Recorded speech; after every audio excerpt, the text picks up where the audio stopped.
बिस्मिल्लाहिर्रहमानिर्रहीम। अस्सलाम वालेकुम नाजरीन, वेलकम टू माय चैनल। नाजरीन, आज मैं आपके साथ बहुत ही ज़बरदस्त टिप्स शेयर करने जा रही हूँ। ऐसे टिप्स आपके साथ आज तक किसी ने भी शेयर नहीं किए होंगे। इन टिप्स से आपको बहुत ज़्यादा फायदा होने वाला है, किचन के कामों में भी और घर के कामों में भी। इन टिप्स पर आपके पैसे भी नहीं लगेंगे और आपका घंटों का काम मिनटों में हो जाएगा। बस आप सबसे रिक्वेस्ट है कि वीडियो को एंड तक लाजमी देखें और इन टिप्स से फायदा उठाएं। तो चलें शुरू करते हैं अपनी पहली टिप बिना टाइम जाया किए। नाजरीन, ये टिप मेरी बहुत अमेजिंग और यूनिक है। आपने अक्सर देखा होगा कि जब हम कॉइल के दोनों हिस्सों को अलग करने की कोशिश करते हैं तो अक्सर हमारा कॉइल टूट जाता है और इसके इस तरह से छोटे छोटे से पीस बन जाते हैं और जो हिस्से टूट जाते हैं इनको हम बेकार समझकर फेंक देते हैं। आज मैं आपके साथ बहुत जबरदस्त टिप शेयर करूंगी जिससे आपको इन टुकड़ों को भी फेंकने की जरूरत नहीं पड़ेगी और आप इन टुकड़ों का भी इस्तेमाल कर सकेंगे। तो इसके लिए हम लेंगे एक नेल कटर जिसके साथ हम नाखून काटते हैं। इसको आपने इस तरह से रखना है जैसे मैं रख रही हूँ। अब हम इसमें लगाएंगे मैट के टुकड़े जिनको हम बेकार समझकर फेंक देते हैं। तो ये देखें, इसमें हमने अपने मैट का पीस लगा लिया है। अब आप इसे जिस जगह पर मर्जी रखकर जलाएं, ये बंद भी नहीं होंगे। अगर कभी आपका भी मैट इस तरह से टूट जाए तो आप भी मेरे इस तरीके से अपने मैट को इस्तेमाल करें और इसको बेकार समझकर ना फेंकें। आप भी लाजमी एक बार इस टिप को ट्राई करके देखें, आपको इसका रिजल्ट इंशाल्लाह 100% मिलेगा। नाजरीन, ये टिप मेरी इस तरह के शीशे के जार से रिलेटेड है क्योंकि शीशे के जार में चीजें ज्यादा सेफ रहती हैं, लेकिन इस तरह के जैम वाले जार या फिर अचार वाले जार अक्सर हमारे घर में मौजूद होते हैं। हम इन जार्स को ज्यादातर बेकार समझकर फेंक देते हैं और इनको पसंद नहीं करते क्योंकि इनके ऊपर जो स्टिकर लगे होते हैं वो हमें बहुत बुरे लगते हैं और ये उतरते भी नहीं हैं और इनको उतारना भी बहुत मुश्किल होता है। आज मैं आपको बहुत जबरदस्त टिप बताऊंगी जिससे ये बहुत आसानी से उतर जाएंगे। तो इसके लिए आपने एक बड़े से बॉल में डालना है गर्म पानी। इसमें हम इस जार को डालेंगे और आपने 2 से 3 मिनट के बाद इसकी साइड चेंज करनी है। तो हम इसको 10 मिनट के लिए ऐसे ही छोड़ देंगे। तो हमारे 10 मिनट हो चुके हैं। अब हम इसको किसी नुकीली चीज के साथ साफ करेंगे। अगर हम शीशे के जार्स बाजार से खरीदने जाएं तो ये हमें बहुत कॉस्टली मिलते हैं। आप इन जैसे जार्स को मत फेंकें, ये आपके बहुत ज्यादा काम आ सकते हैं। तो ये देखें, ये जार कितना ज्यादा साफ हो गया है। आप भी इस तरीके से इन जार्स को साफ करके देखें, ये जार बहुत अच्छे साफ होंगे। आप भी लाजमी एक बार इस टिप को ट्राई करके देखें, आपको इसका रिजल्ट इंशाल्लाह 100% मिलेगा।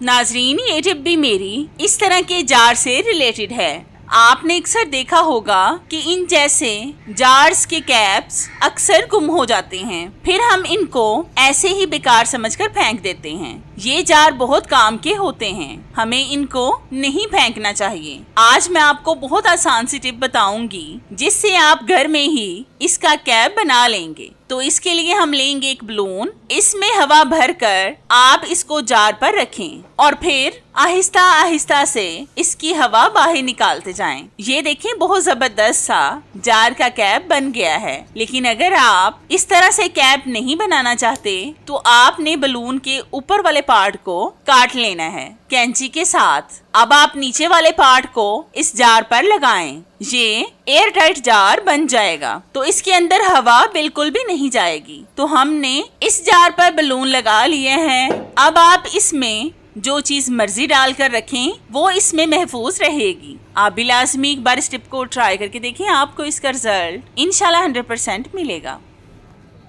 नाजरीन, ये टिप मेरी बहुत ही यूजफुल है। ऐसी टिप आपने पहले कभी नहीं देखी होगी। तो इस टिप को बनाने के लिए मैंने यहाँ पर लिया है एक सैंड पेपर, फिर हम लेंगे एक क्लॉथ क्लिप। क्लॉथ क्लिप के साइज के हम सैंड पेपर के 2 पीसेस काट लेंगे जो इसके अंदर लग सकें। आज आपकी सैंड पेपर और क्लॉथ क्लिप से बहुत बड़ी प्रॉब्लम सॉल्व होने वाली है। अब हम इन पीसेस को ग्लू गन के साथ क्लॉथ क्लिप्स पर लगाएंगे ताकि ये अच्छी तरह से फिक्स हो जाएं और उतरे ना। आप इस तरह का ऑर्गेनाइजर बनाकर रख लें, ये आपके बहुत ज्यादा काम आएगा।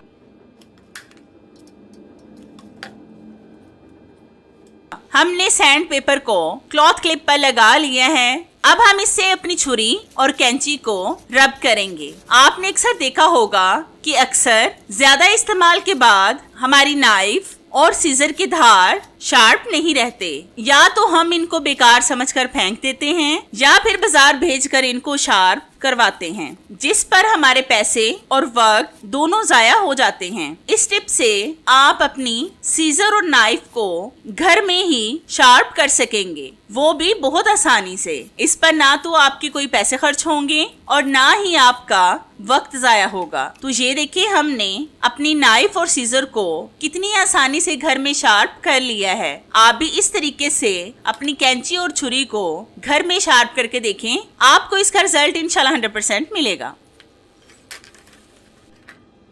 नाजरीन, ये टिप मेरी आज आपको बहुत ज्यादा फायदा देने वाली है। ये खास तौर पर उन खवातीन के लिए है जो घर के सारे काम करती हैं, जिनमें बर्तन धोना, कपड़े धोना और पोछा लगाना शामिल है, क्योंकि ये सारे काम पानी के साथ होते हैं। पानी में बार बार हाथ डालने से खवातीन को जोड़ों का दर्द होना शुरू हो जाता है। आज मैं आपको बहुत आसान सी टिप बताऊंगी जिससे अब आपको दर्द नहीं होगा। तो इसके लिए हम लेंगे पत्ता गोभी। इसके बड़े बड़े पत्तों को मैं आपको अपने हाथ पर लगाकर दिखाती हूँ। इसको मैं नलकी के धागे के साथ लगाऊंगी, क्योंकि इसके पत्ते छोटे होते हैं, इसलिए ये नीचे गिर जाएंगे। अगर आप किसी और धागे का इस्तेमाल करना चाहें तो उसका भी इस्तेमाल कर सकते हैं। इस टिप को आप अपने बुजुर्गों पर भी अप्लाई कर सकते हैं, क्योंकि जैसे ही सर्दी आना शुरू होती है तो जोड़ों का दर्द होना शुरू हो जाता है। आप